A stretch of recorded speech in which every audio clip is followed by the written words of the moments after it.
Hi, everybody. My name is Allie Godfrey, and I'm here today to review Sarah Thornton's book, 7 Days in the Art World. So, to start off, I'll talk about how I came to get to know this book. In my critical thinking class, we were assigned 4 nonfiction books to read over the course of the semester. Of these 4 books, we had to choose one book that we wanted to do a book review on. As soon as I saw the list, I knew I was going to choose the art book, mostly because I'm an art student and art is such an important part of my life.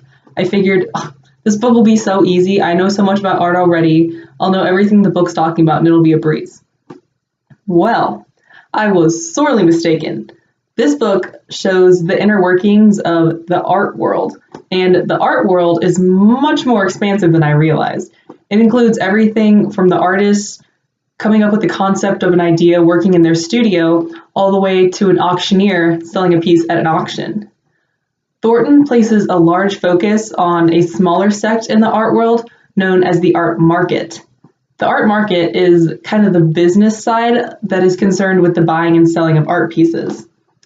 During these sections of the book, I was practically clueless. I had no prior knowledge as to what was going on. And trust me, I've had my fair share of art classes and a wide variety of experiences in the arts, but I still had no idea about what goes on in the mind of a collector or how much an auctioneer is nervous or how they feel right before they go on stage for an auction.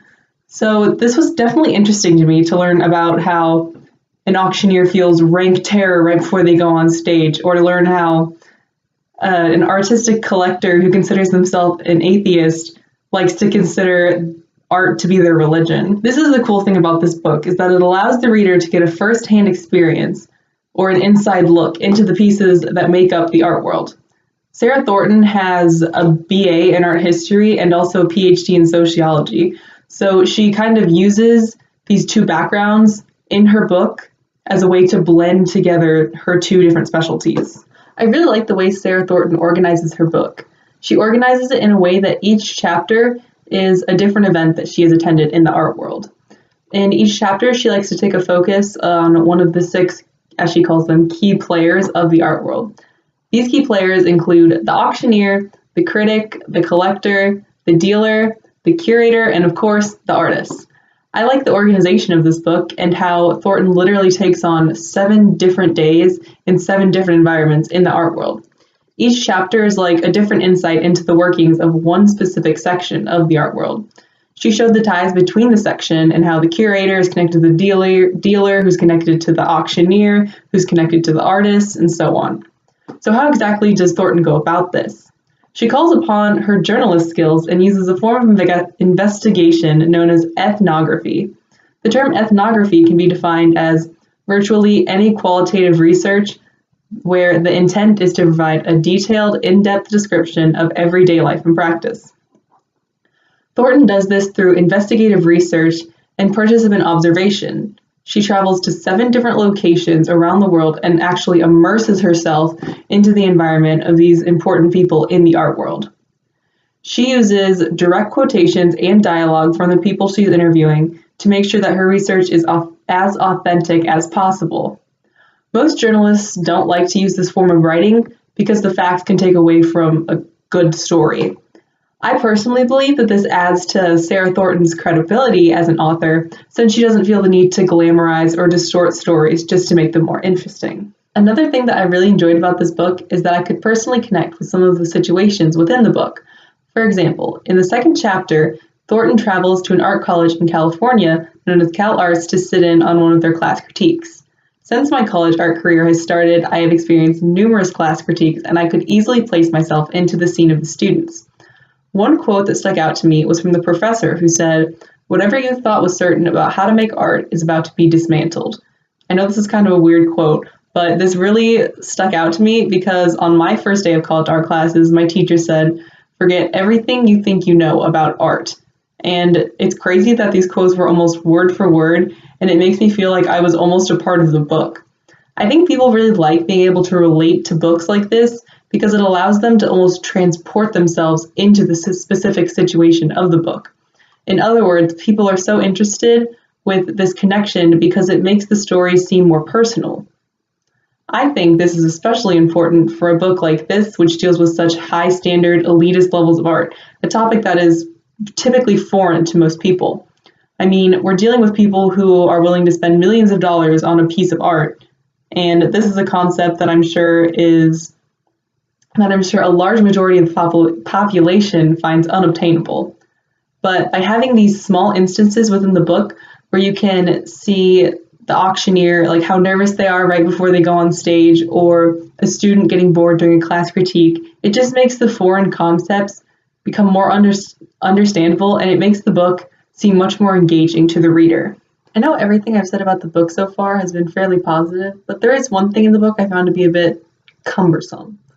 Throughout the chapters, Thornton would allude to different pieces of art, and she gave small descriptions in order to help people fully understand her point, but I didn't get everything I think I needed to get to understand it from just her descriptions, so I had to go up and look the pieces up on my computer. And I think this tended to be a bit distracting and made me drift away from Thornton's message or the focus of the passage when I had to literally stop reading, go look it up on the computer, and then come back to the reading. At the beginning of every chapter, Thornton did have these pictures, and she would make references to them throughout the chapter, but she wouldn't say specifically like, oh, the picture at the beginning of the chapter. I had to make that connection myself, like, oh, wait, those art form pictures were at the beginning of the chapter, and go back and look at them. And looking at the pictures were really helpful for me. So something I was thinking would be helpful maybe for other readers, not just including myself, would be additional pictures throughout the chapters. That I think that would make it really helpful for Thornton to get her point across without having to have people go and look up whatever she's talking about. Or if that's not possible, like I understand that would cost a lot more in the printing process, a lot more money to get more pages in the book. If that's not possible, at least maybe put the pictures at the beginning of the chapter closer to the passages that are describing them. I think that would help with the clarity of the book and make it a little easier for the reader to follow. Although I did have this small problem with the book, I considered the book to be overall successful. Now, it's important for you to understand what my definition of successful means. In order for me to consider a book to be successful, I think the author needs to have a clear purpose and effectively portray their message to an intended audience. For this book, I think Thornton's purpose was to show raw, honest evidence of the art world from her first-hand experience and investigation. I believe the intended audience for this book is honestly just anyone who's interested in learning more about art, basically. Thornton had to take on the challenge of writing an engaging book that can grab the interest of people who usually don't care about art.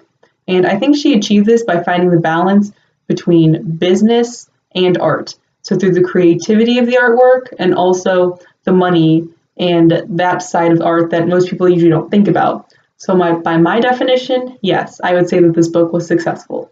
Now time for a more important question. Did I like the book? Yes, overall I would say I enjoyed the book. Seeing the art has been a large part of my life for so long. I found it fascinating to learn about this entire side of the art world that I was practically oblivious to. I also really liked the personal connections that I made within the piece. It made it seem more personable and made me be able to transport myself into the book. It made it seem less like an assignment and more like something fun and not like I was required to read it. Would I recommend this book to someone else? Absolutely. If they're interested in learning more about the art world, I think this is a really insightful book that is an easy read for anyone who is ignorant to the world of art and the vocabulary that goes on within it. Regardless of whether you're an art connoisseur or know absolutely nothing about art, this would be a great read for anyone. So if you want to learn more about the inner workings of the art world, grab Sarah Thornton's book, 7 Days in the Art World, and transport yourself into the 7 environments that make up this great art world.